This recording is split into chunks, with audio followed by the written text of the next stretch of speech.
I don't think that I'm alone in that. But if you've ever gone to Amazon, all you have to do is search for one item, and then that search will lead you to multitudes of other items. And then once you've, even after you've gone out of Amazon, you've closed the application, you've gone away from it, you still will get ads during various parts of your, whether it's on your computer or on your phone or your tablet, that pertain to the searches that you were doing earlier. Very interesting. Very interesting. And of course, that's part of the personalization, and part of the customization to your wants and wishes, and you know so, but all of that came out of these very early parts of marketing. And one of the bases that they were contingent upon was this notion of cognitive dissonance. Now, I know you're probably thinking, what does that have to do with buying and selling and manipulation? And let me just try to give you an idea about that and how this leads, in fact, to our difficulty with obeying the Word of God. Okay? And today is just a preview. Tomorrow we'll go into this deeper. But cognitive dissonance is defined as this, and it's a psychological term, which makes it all the more interesting that marketing would have been using it. And again, this was way back in the 80s, and I'm sure that they were probably using it before that time, because since then, you've probably heard about the various laws regarding the kinds of stimulation that they can provide to you through television. And of course, you can't go to a movie without seeing ads and previews, and the subliminal content is still there, even though there were some laws about it. But nevertheless, it's a psychological approach, and so it was keen of them to use this notion of cognitive dissonance in the marketing class. And here's the definition: cognitive dissonance is the state of having inconsistent thoughts, beliefs, or attitudes, especially as relating to behavioral decisions and attitude change. And that comes from the Oxford. Inconsistent thoughts, beliefs, or attitudes. And here is how they capitalize on this. They create the inconsistencies. And if you just think about a commercial or an ad, they usually target the comments, the wording, the script of the ad or the commercial, toward making you question something that you're currently doing. Like, for example, they might imply that you maybe could be better, right? You could be better at productivity. So perhaps they want to sell you some new gadget or some new software to go on your computer, or apps to go on your phone. Or maybe they suggest that maybe you want to be better in your looks. So then you might want to get this product or that product. But the idea that they're suggesting that you need to become better would imply that you were not in a good place at that moment in time, right? And of course, we all want to get better, right? We all want to be better. So they create this inconsistency. If you before watching a commercial, you were totally satisfied in yourself, that you believed you were a very productive person, and yet the commercial emphasizes somewhere where you wasn't quite productive enough, so you need this new gadget. So you see where the inconsistency is developed. You had a belief. You believed that you were beautiful. You believed that you were smart. You believed that you believed that you had been using the best dishwashing lotion liquid ever until you saw that commercial, and suddenly the idea is presented that perhaps you were not using the best dishwashing liquid. Hence the inconsistency between your belief and what they're presenting towards you, to you. Okay? So once you have this idea now that it's something inconsistent, psychology then would suggest that we desire to have equilibrium. We desire to have things in balance. We desire to have things, we desire to be in a state of homeostasis where things are even. They're even keel. Things are comfortable. And so if you have inconsistent thoughts and beliefs that have been presented to you, now this brings up in your body, in your mind, some inconsistency that develops what? Discomfort. Okay? So if now you have this discomfort, then you seek, because we all seek that equilibrium, that balance, we seek to minimize the discomfort.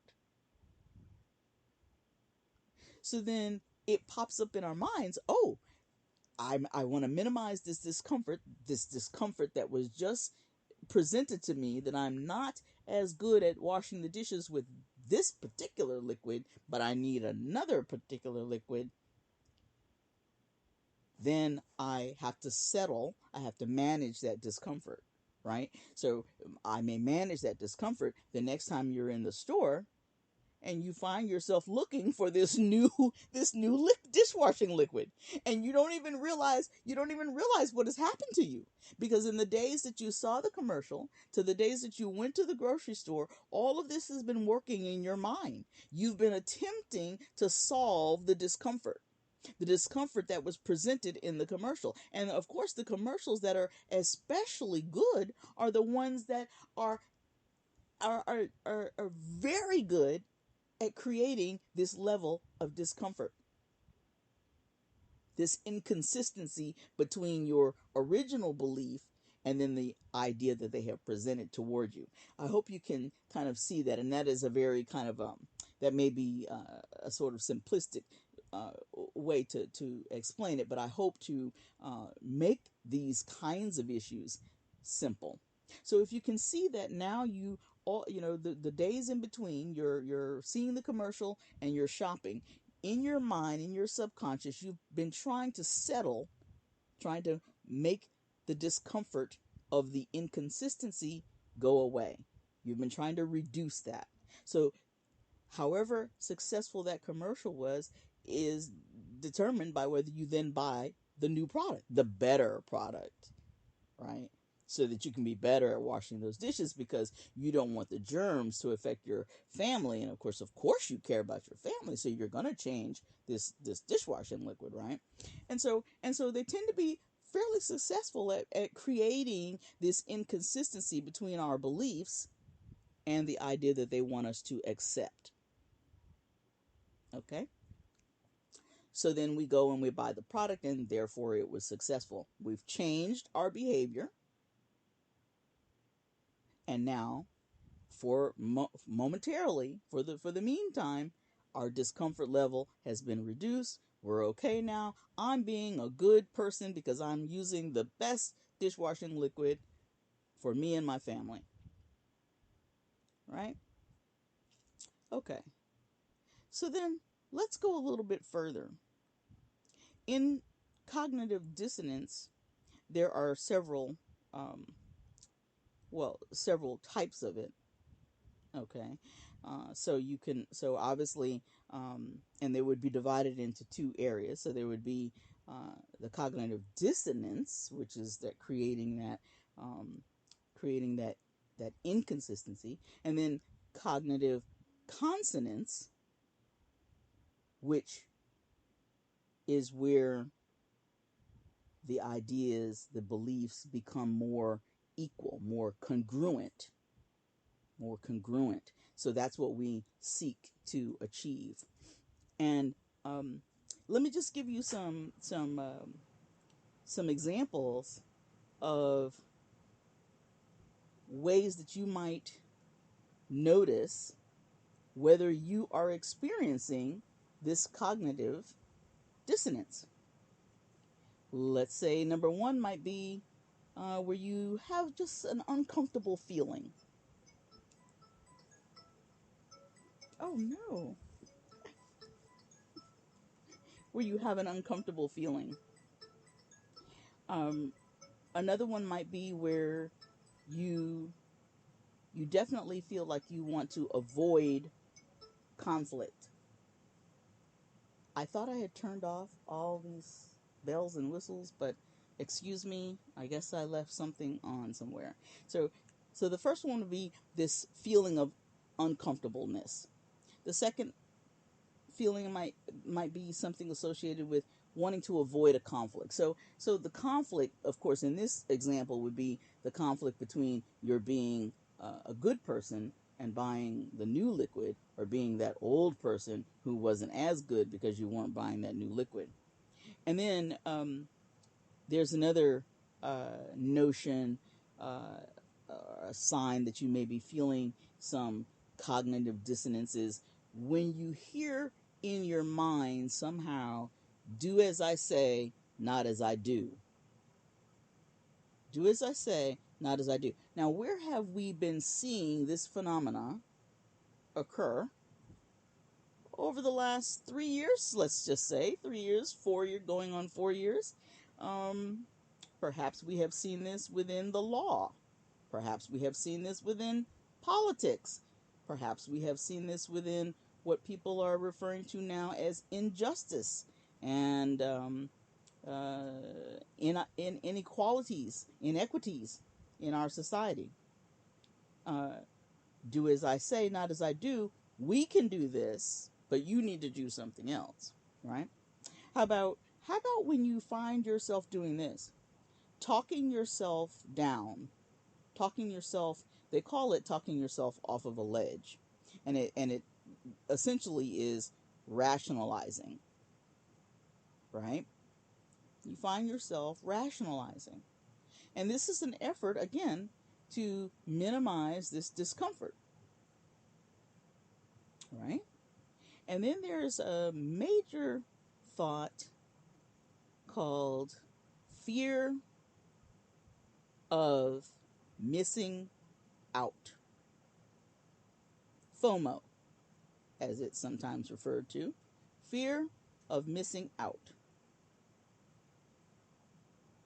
And this again is set up very often in your commercials, and you'll hear them say it.